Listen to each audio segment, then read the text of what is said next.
You've seen UAPs fly above the mesa, hover above the mesa, fly into the mesa, fly out of the mesa. Are you going to excavate that site? We're working on that. The mesa is a very unstable environment. The rocks, very unstable. Every time that we dig, that we conduct any type of excavation or exploratory activity and disturb the earth, it's very dangerous. We see material come down. It's a dangerous environment. We also don't want to damage the very technology or artifact or whatever may be buried in the mesa that is unnatural, that may be connected to the strange activity. Those things had to be earned, and there was sacrifice required. I made $500 my entire first year of working full-time while going to school full-time. I starved to death trying to jump into the commercial real estate business. The sales cycle involved was long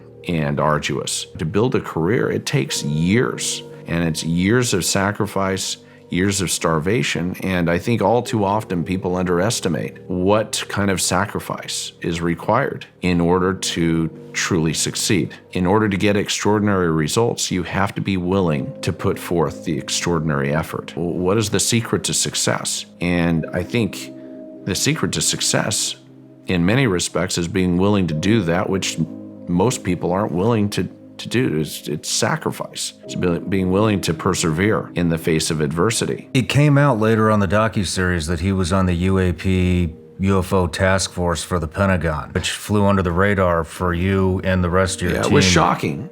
And it frankly pissed off several members of my team. They felt betrayed to a degree for a while. The fact that Dr. Taylor had taken a position as the chief scientist for the UAP task force at the Pentagon and had not disclosed to the team what was going on and that he was working in that capacity was a significant concern. We had to talk through that. Dr. Taylor, who was called on the carpet, to essentially account for the situation, said that, look, after it became known that he was consulting with Skinwalker Ranch, senior official with the Pentagon reached out to him and asked him to engage, but made him do so under certain confidentiality and non-disclosure agreements. He was under oath to not disclose the nature or his involvement with the UAP task force. My father and his brother ended up making some critical bets and risks on fiber optic technology, on devising methods to be able to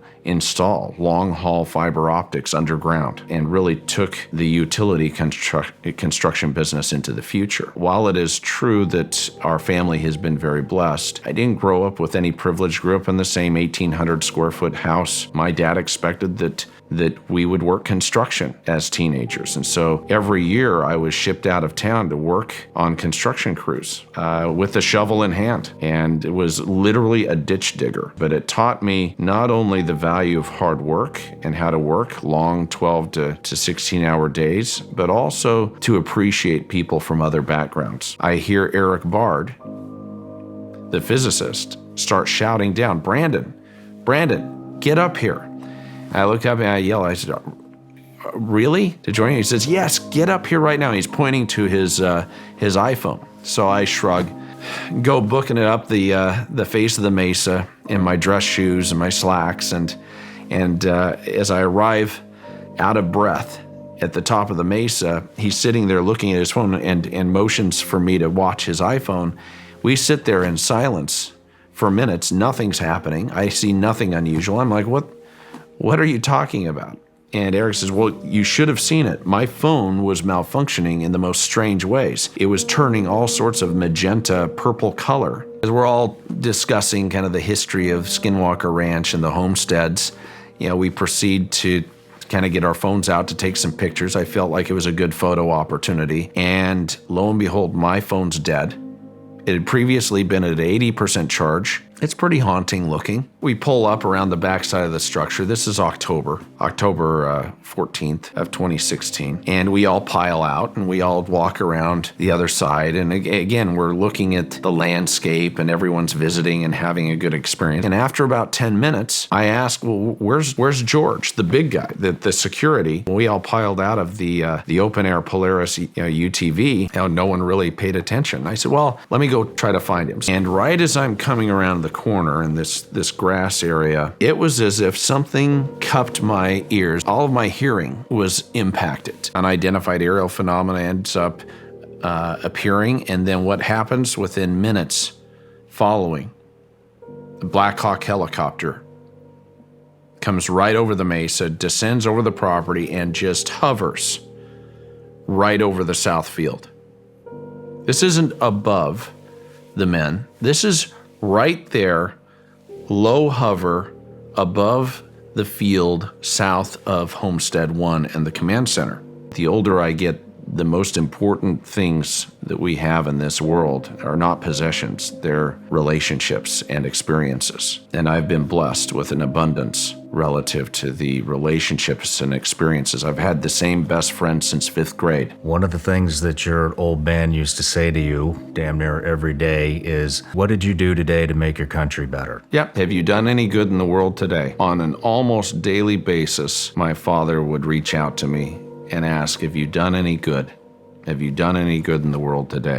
What is a skinwalker? A skinwalker is a shape-shifting demonic entity. It's essentially a Native American witch or warlock that sells their soul in exchange for immortality, the ability to take on the skin or shape-shift, oftentimes in the form of a wolf, a dire wolf, or a werewolf-like creature, but they can also take on the shape of other animals as well. It's a topic that I found the Native American community likes to stay away from. They don't like to discuss it. To even say the name Skinwalker is negative. And then I see off in the distance, standing fully upright, this 6'6" giant of a man in the back of this UTV. And I thought, that's odd.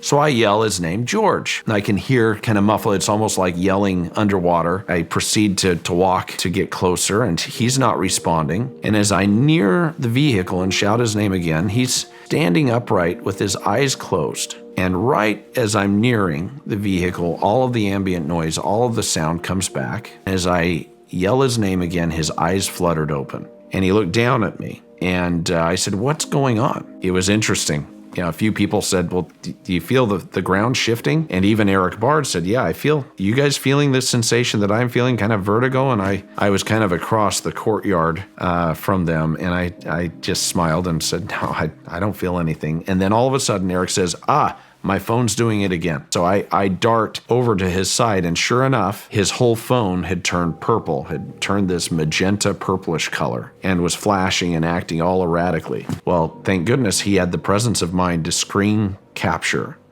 the malfunctioning phone. I'll share that with you right now.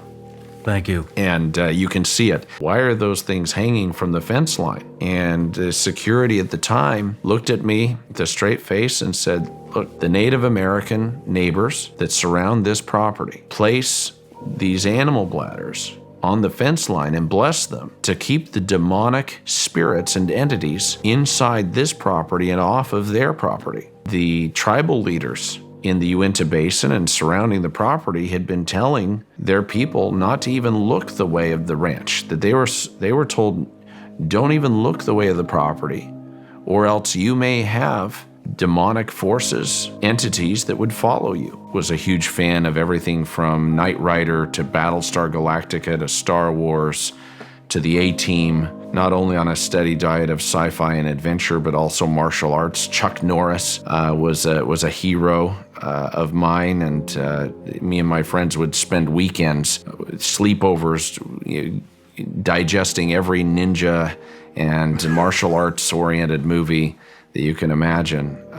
And we were involved with role-playing, with fantasy. We played Dungeons and Dragons and other role-playing games in our youth that I think had an impact not only on the way we looked at the world, but it forged relationships that stay intact to this day. This reality that we live in is a reality where long shots are possible, where dreams can be fulfilled. You look at the heroes of our age, whether it be Michael Jordan, you see his story played out in that. There's a movie called Air that shows that his deal, the deal between he and Nike that created the Air Jordan. You go down the list of just incredible examples of triumph over adversity, the fulfillment of dreams and ambition manifest in our world.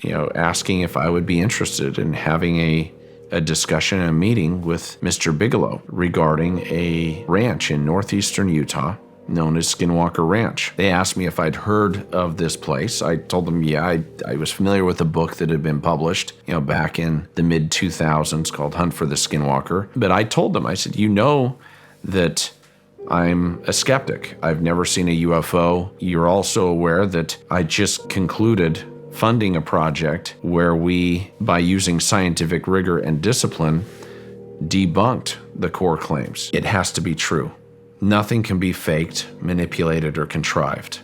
I have no interest in being part of some ghost hunters type effort with a bunch of guys tripping over themselves in the dark with night vision. This has to be true, and I have to have final cut on everything if we were to do anything. Number 2, you have to use my team. We're not having any Hollywood casting call. We're not bringing in individuals from the outside that could potentially compromise the integrity of the scientific investigation that I've been privately funding to the tune of millions of dollars up until that point. And number 3 was that my identity needed to remain confidential. I had no interest in being on television. I didn't want my name associated with it. They point to the cattle mutilation phenomena. I mean, you're talking over 10,000 reported and documented cases. You can bet on the fact that there are probably over 100,000 that have been unreported that have occurred. I mean, it's been called the greatest unsolved crime spree in the country, and there's still no explanation. No one has been caught. Still to this day. To this day, no one has been caught in the act of conducting a cattle mutilation. It's very mysterious. And of course, that's part of the history. There have been a lot of bizarre cattle mutilations that have occurred. The number 1 rule seemed to have been no digging. What prompted that? We were told that digging on the property resulted in negative outcomes, that people would be harmed, that anytime the earth was disturbed, bad things happened. I felt it was wise to be cautious. I gave Dragon specific direction to limit any digging activity, anything that would disturb the earth that may stimulate negative response that would result in injury or harm. It really was a fear. It still is. We still have incidents that have occurred. You were a skeptic. You had mentioned last night that you had purchased Skinwalker Ranch to basically debunk the entire UFO UAP topic. How does somebody that has been conducting experiments with the U.S. government on a black budget program, who very much believes in all of these phenomenons that are happening, how do you determine the value when you're selling to a skeptic who wants to acquire it to debunk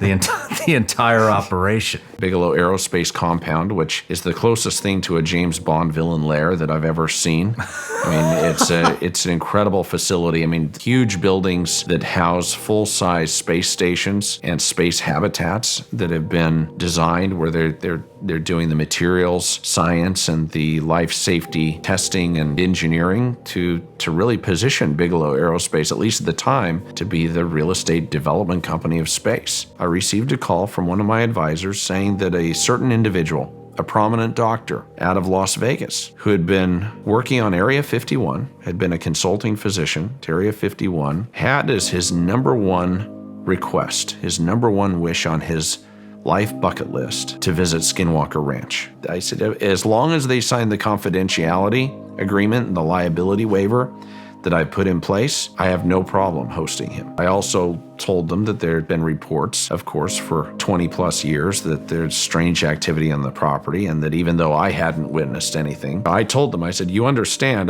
I've owned the ranch for 6 months and I haven't yet to experience anything unusual. All I find is a beautiful landscape. I have it on my camera. And I told him, will you stop everything right now? Don't talk to anyone else. Drive straight to my office, because I want the metadata. I want to download that picture without it being corrupted, without it being compromised. I want it directly on my graphic director's computer to be analyzed if you really believe that you've captured something. And so he did. He drove 2.5 hours straight to my office in Salt Lake City and downloaded that image right there in front of me. With my graphics director, we still have the metadata, and it was an interesting image. In fact, it reminded me of the Millennium Falcon from Star Wars fame. Really? I checked the flight records to see if there was any activity, any commercial or private air traffic that would match up with that in the basin during that time that again corresponded to that metadata, and there was none. Based on the data, there is an intelligence operating on that ranch that has command over space, time, over consciousness, can manipulate closed systems in a split second without leaving a trace, and I believe has the ability to communicate if we can understand or develop a common language at some point to be able to interact. Eric Bard, in particular, has had communication with at least one of these entities. He's definitely seen and documented evidence that we're dealing with an intelligence that does have the desire to communicate. He asked out of frustration. He literally asked verbally, if you have something to show me, show me. If you have something to tell me, tell me. In that instant, the screen morphed and digitally composed letters instantaneously of I living. You're shitting me. So many things have happened above the triangle, and I think the first thing that I saw that got me was, I believe it was your brother was flying the helicopter over it. And I can't remember what altitude he was at, but it said, his altimeter said I believe it was 40 feet. The radar altimeter was identifying something 40 to 50 feet below the helicopter when he's thousands of feet up in the air, when he's 5,000 feet above the triangle. And it was tracking with the helicopter. A lot of people have tried to either debunk or try to explain what was documented. There is no satisfactory explanation for it. I mean, we've consulted with the manufacturer. My brother is over 9,000 hours. Well, after that flight, Cameron was really hesitant as to whether he wanted to come back on the property again. Just the danger associated with the instruments, with the fact that there's something up in the air tracking with the helicopter that is unseen.